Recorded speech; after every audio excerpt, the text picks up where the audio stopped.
एक बार प्रेम से बोलिए हर हर महादेव, हर हर गंगे।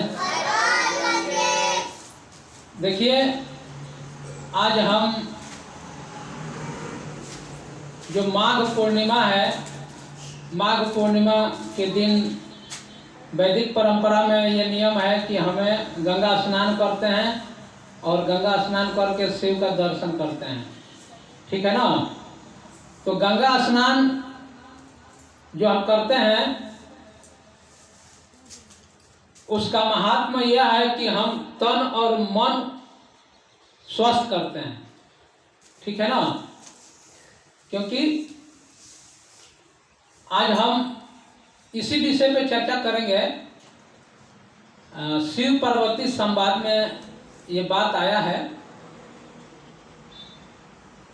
पार्वती माता शिव भगवान से कहती हैं कि हे प्रभु, ये पूर्णिमा के दिन जो स्नान होता है इसका क्या महात्मा है।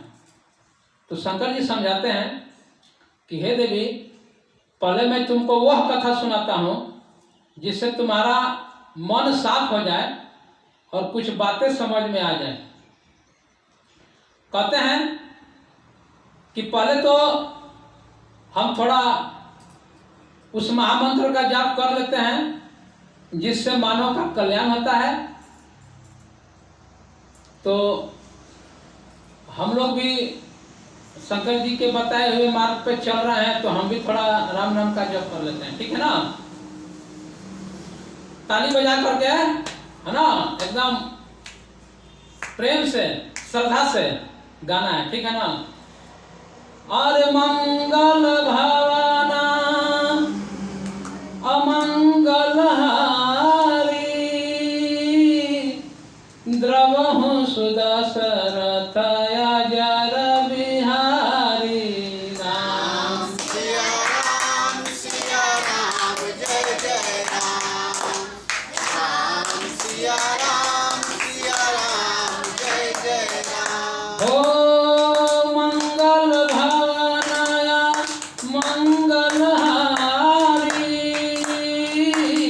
द्रवहु सुदशरथ अजर बिहारी। राम सिया राम जय जय राम। राम सिया राम जय जय राम। ओ गुरु बिन भवानिधि तरहि न कोई, जो विरांचि शंकर सम होई। राम सिया राम जय जय राम। राम सिया राम जय जय राम। हो कर्णधार सदा गुरु दृढ़ नावा, दुर्लभ साज सहज कर पावा। राम सिया राम जय जय राम। राम सिया राम जय जय राम। हो श्री गुरु पद नखा मणिगण ज्योति, सुमिरत दिव्य दृष्टि होती। राम सिया राम जय जय राम। राम सिया राम जय जय राम। हो नाथ शंभु धनु भंजनिहारा, होई है को एक दास तुम्हारा। राम सिया राम जय जय राम। राम सिया राम जय जय राम। हो मंगल भवन अमंगल हारी,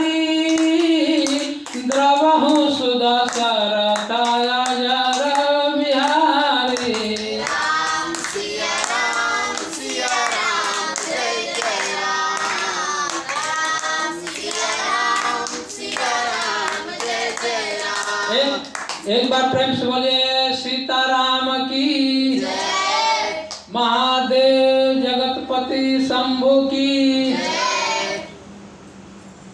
शंकर जी कहते हैं कि हे देवी, पहले तुम उस माता का वर्णन सुन लो जिस माता से ब्रह्मा जी, विष्णु जी और शिव जी में प्रकट हुआ। आप जब धर्म ग्रंथों का अध्ययन करेंगे तो इस जगत में सबसे माँ आई। माँ शब्द कितना पावन और पवित्र है, यह हर योनि के लिए, हर योनि के लिए, केवल मनुष्य के लिए नहीं, हर योनि के लिए। और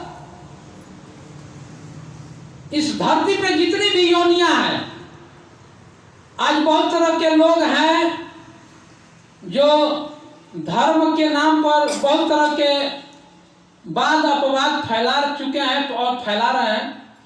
शंकर जी कहते हैं कि हे देवी, पहले उस माँ का सुमिरन करो जिस माँ से हम पैदा हुए हैं। हर कोई किसी न किसी माँ के गर्भ से आया है। शंकर जी कहते हैं कि मैं जिस जगत जननी माँ का वर्णन करता हूं, वही जगत जननी माँ ने ब्रह्मा विष्णु महेश को पैदा किया, 33 कोटि देवता को पैदा किया, या ग्रह नक्षत्र को, अंड पिंड ब्रह्मांड को, सबको वो माँ पैदा किया। और वो माँ ने कहीं गंगा माता का रूप धारण किया और लोगों का प्यास बुझाई, शरीर का मैल साफ किया। वही माँ ने यह धरती का रूप धारण किया और जीवों के लिए आहार पैदा की। बहुत तरह के लोग कहते हैं कि हम धरती माता को नहीं मानेंगे, गंगा माता को नहीं मानेंगे, हम प्रकृति को नहीं मानेंगे। बहुत तरह के लोग ही कहते हैं कि प्रकृति ही सब कुछ है, हम भगवान को नहीं मानेंगे।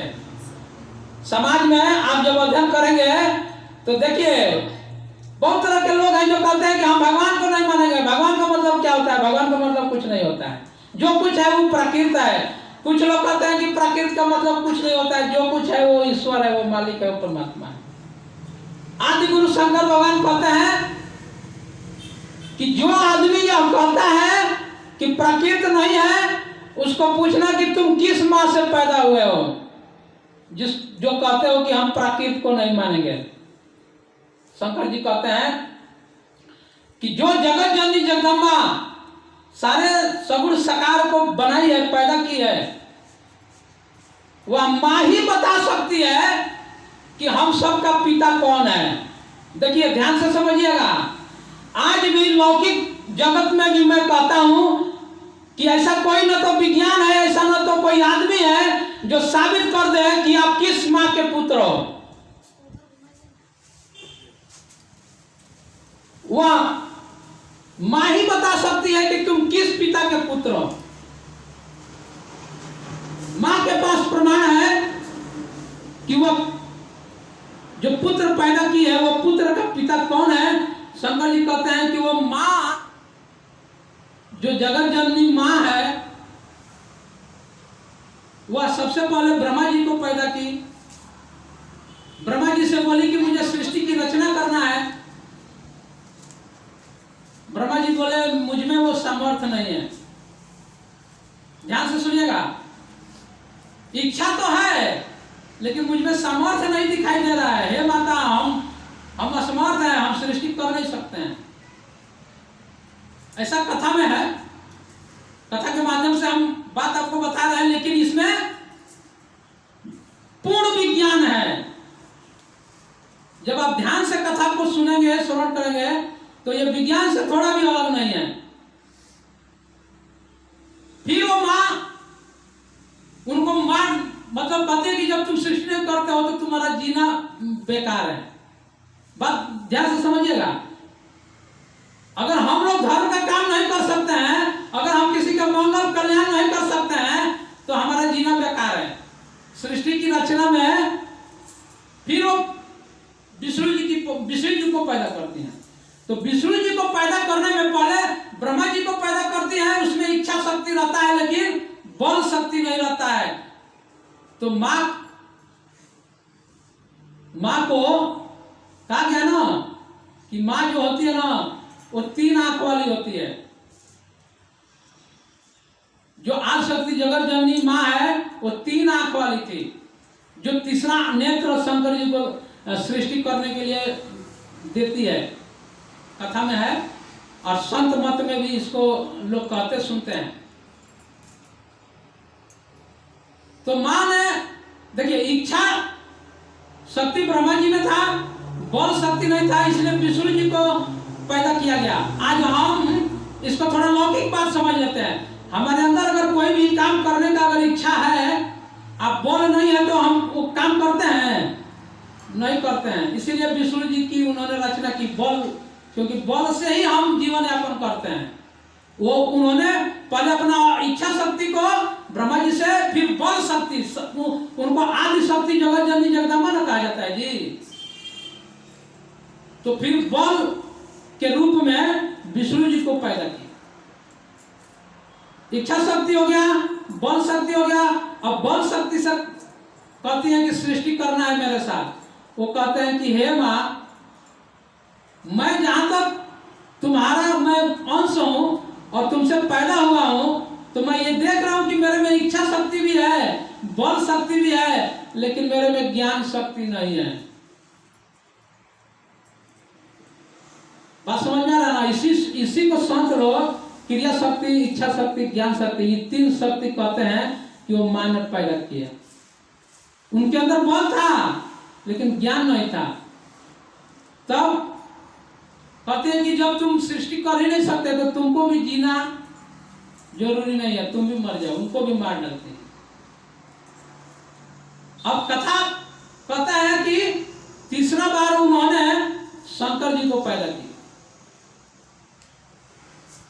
तो शंकर जी को पैदा किया, उन्होंने बात रखा कि हमको सृष्टि करना है। तो शंकर जी ध्यान से देखते हैं तो इच्छा शक्ति भी है, क्रिया शक्ति भी है और ज्ञान शक्ति भी है। तो कहते हैं कि हे माता, हम तो सृष्टि करेंगे आपके साथ, लेकिन आप हमारी माँ हो और हम आपका पुत्र हूं। ऐसा संसाधन करो कि आप और हम सम हो जाए, समानता हो जाए आप में और हम में। क्योंकि सृष्टि ऊंच नीच से अगर होगी तो सृष्टि ऊंच नीच हो जाएगी। इसीलिए समानता में आप आओ, हमको भी वो दृष्टि जो दो। और पहले ये बताओ, क्योंकि जहां तक मैं ज्ञान से देख रहा हूं कि मैं मां से केवल पैदा नहीं हो सकता हूं, मेरा पिता कौन है ये बताओ।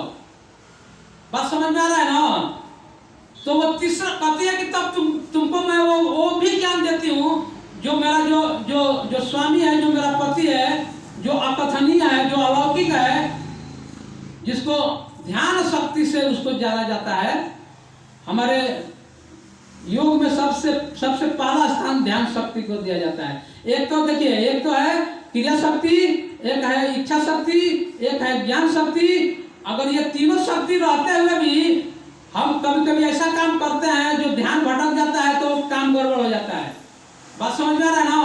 तो 4 शक्ति की हमको जरूरत है। ध्यान शक्ति सबसे महत्वपूर्ण है। कितना हो भी ज्ञानी आदमी हो और उसका ध्यान भटक जाता है तो वो बहुत ही मतलब नीचे गिर जाता है। इसलिए ध्यान, इसी को कहा गया है कि ध्यान मूलम गुरु मूर्ति, पूजा मूलम गुरु पदम, मंत्र मूलम गुरु वाक्य, मोक्ष मूलम गुरु कृपा। एक बार प्रेम से बोलिए शंकर भगवान की जय। शंकर भगवान कहते हैं कि जिस राम नाम के सुमिरन से मुक्ति मिलता है, हमने तो राम नाम गा लिया, अब हम थोड़ा माँ जगत जननी जगदम्बा को हम थोड़ा 2 शब्द में गा लेते हैं ताली बजा करके। और आप सब लोग अपने अपने माँ को याद कर लीजिए, क्योंकि हमारा जो लौकिक माँ है, देखिए लौकिक माँ परलौकिक माँ, ठीक है ना? तो लौकिक माँ भी उसी के अंश है जिससे हम पैदा हुए हैं। तो हम अपने माँ का स्मरण करके, ध्यान करके ये भजन गाएंगे। आप लोग ताली बजा के मेरा साथ दीजिए।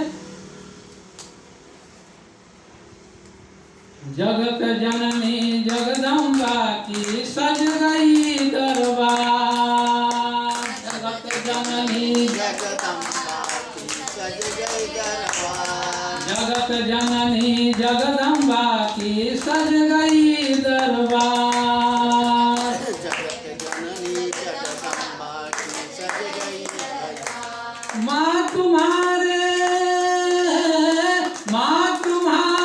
चरणों में नमन है हर बार। हाँ ऐसे ही सज गई दरबार। जगत जननी जगदम्बा की सज गई। माँ तुम्हारे चरणों में नमन है बार बार। जगत जननी ज्ञान की देवी सरस्वती मुझ पे हो सहाय। मुझ पे हो सहाय। सरस्वती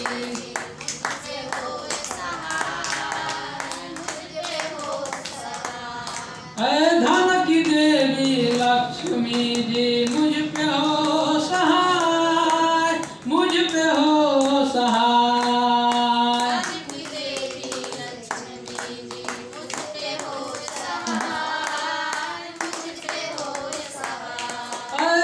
शक्ति की देवी महाकाली। शक्ति की देवी महाकाली प्राण के आधार।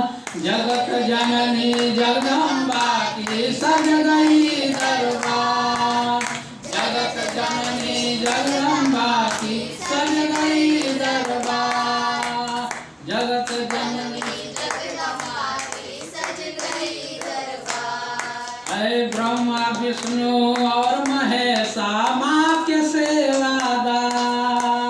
ब्रह्मा विष्णु और महेशा माँ के सेवादार। 3 लोक 14 भुवन में होता जय जयकार।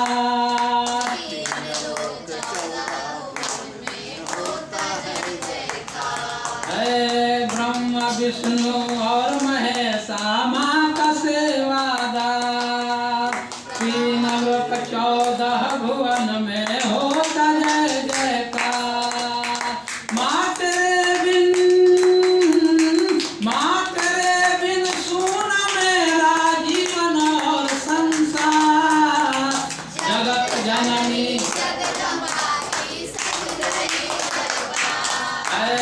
जगत जननी जगदम्बा की सज गई दरबार।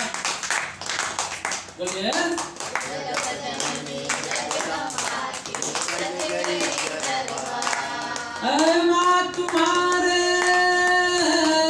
माँ तुम्हारे चरणों में नमन है हर बार। जगत जननी जगदम्बा की सज गई दरबार। जगत जननी जगदम्बा की सज गई दरबार। एक बार बोलिए, प्रेम से बोलिए, आदि शक्ति जगत जननी जगदम्बा की। शंकर जी कहते हैं कि हे देवी, योग शास्त्र के अनुसार, योग मत के अनुसार हर जीवों की 3 स्थिति है। पहला शरीर का, दूसरा मन का, तीसरा आत्मा का। इसलिए हमारे जो मैंने विधि बनाई, जिसको वेद कहते हैं, वह वेद में मैंने सप्तऋषियों से कहा कि तुम आदि शक्ति जगत जननी का जो गुणगान है, जो अंड पिंड ब्रह्मांड की जो रचयिता है, उस माता का गुणगान और जो आत्म स्वरूप में हम सबका जो जीवन दे रखा है वह परम पिता का गुणगान, ये दोनों का गुणगान हमारे सनातन पंथ में है। बाकी और बहुत तरह के लोग हैं जो बड़े बड़े विचारक हैं जो अपना विचार तरह तरह के मतों में देते हैं, लेकिन हमारा जो सनातन मार्ग है यह जगत जननी जगदम्बा का भी पूजा करता है और परम पिता परमात्मा की भी पूजा करता है। ठीक है, तो शंकर जी कहते हैं कि देखो गंगा स्वर्ग से इस धरती पे आई समस्त जीवों के कल्याण के लिए। गंगा से केवल मनुष्य का कल्याण नहीं होता है। आज देखिए, आज विज्ञान थोड़ा आगे है और धरती से पानी निकाल लेता है, लेकिन जिस समय मनुष्य केवल नदियों का पानी पीता था उस समय कुआं का भी अभी निर्माण नहीं हुआ था, चंपक कल नहीं था। आज बड़े बड़े लोग बातें करते हैं, ये गंगा जी का जो उत्पत्ति की बात बताई गई है कथाओं में, भागीरथी लाते हैं गंगा जी को वो अपने वंशज के तारने के लिए। तो वो शंकर जी कहते हैं कि हे देवी, हर आदमी को ये जो तिथि है, स्नान की तिथि है, इस तिथि पे जाकर के गंगा जी में स्नान करना चाहिए।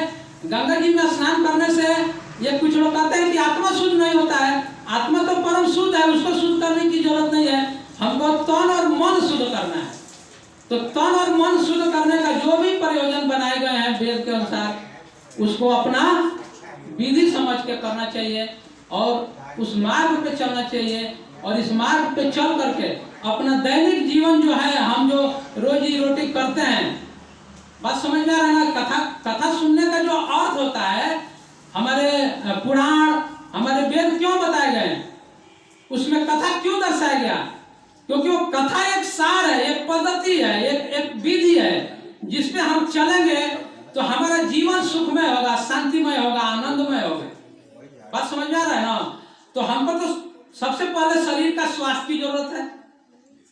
अगर शरीर स्वस्थ नहीं रहेगा तो ये मन शांत नहीं होता है। आप अनुभव किए हो कि अगर शरीर में रोग हो जाए तो मन जो है ना खिन्न रहता है, व्यग्र रहता है, बेचैन रहता है। जब तक ये इलाज करके वो रोग नहीं मिटा देता है या मन बहुत दुखी रहता है, उसको कुछ अच्छा नहीं लगता है।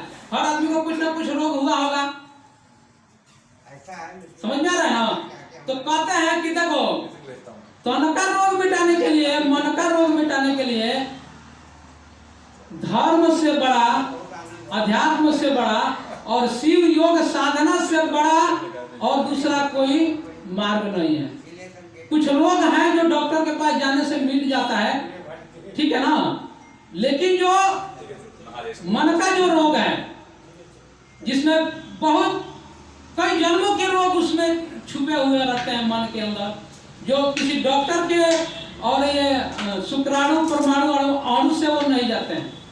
मन का रोग जो है वो आदि गुरु शंकर भगवान के पद्धति पर चल के गुरु के शरण में जा करके और इसका साधना करके ही मन का रोग मिटता है। यही शंकर जी पार्वती जी से बता रहे हैं कि मैंने जो कथा सुनाया आपको, हे देवी, यह कथा इसलिए सुनाया कि आपके प्रश्न करने से हमारा जो कल्याण, जो हमने वेद बनाए, जो लोगों के जीवों के मंगल के लिए, वह मंगल कामना सिद्ध हो, उस पे चल करके लोग सुखमय हो, शांतिमय हो। इसलिए मैंने पहले आपको आदि शक्ति जगत जननी का कथा सुनाया और कहते हैं कि अब समय हो गया, अब हम बाकी का कथा अगले दिन सुनाएंगे। उसी तरह से हम लोग का भी समय हो गया, बाकी का कथा जारी रहेगा हर रविवार के दिन, ठीक है ना? और आप लोग इस चीज को देखिए, जो बात बताई गई है, सबसे पहले आज हम कथा में क्या, माँ का सबसे बड़ा विशेषता है, गंगा जी का विशेषता है। तो हम अपने माँ को, क्योंकि माँ ने कुछ आशा करके हमको पैदा किया है, और बहुत तरह के लोग हैं और पढ़े लिखे लोग हैं जो माँ को घर से भगा देते हैं, अनाथ आश्रम में ले जाकर रखते हैं। तो उनका सेवा करने में कोई ज्यादा कुछ खर्चा नहीं है आज के डेट में। हम जितना आलतू फालतू भौतिकी चकाचौंध में जितना हम उड़ा देते हैं, फालतू में जो हम खर्च कर देते हैं, उससे थोड़ा सा टुकड़ी अगर हम बचाएं तो हम अपने माँ का सेवा कर सकते हैं। हम सिनेमा घर जाते हैं, हम कई तरह के आलतू फालतू काम करते हैं और माँ का सेवा नहीं कर पाते हैं जो माँ हमको जन्म दी है। तो इतना ध्यान रहे कि कथा सुनने का मतलब ये है, कथा इसीलिए सुना जाता है कि हमारे अंदर कुछ जो हमारी विभूतियाँ है, जो माता है, जो पिता है, जो गुरु है, जो हमारे इष्ट हैं, इनके प्रति हमको थोड़ा संवेदनशील होना है, जागरूक होना है और हमारे अपने बच्चों को इस विषय पे जागरूक कराना है। बात समझ में आया? एक बार प्रेम से बोलिए गंगा मैया की हर हर महादेव।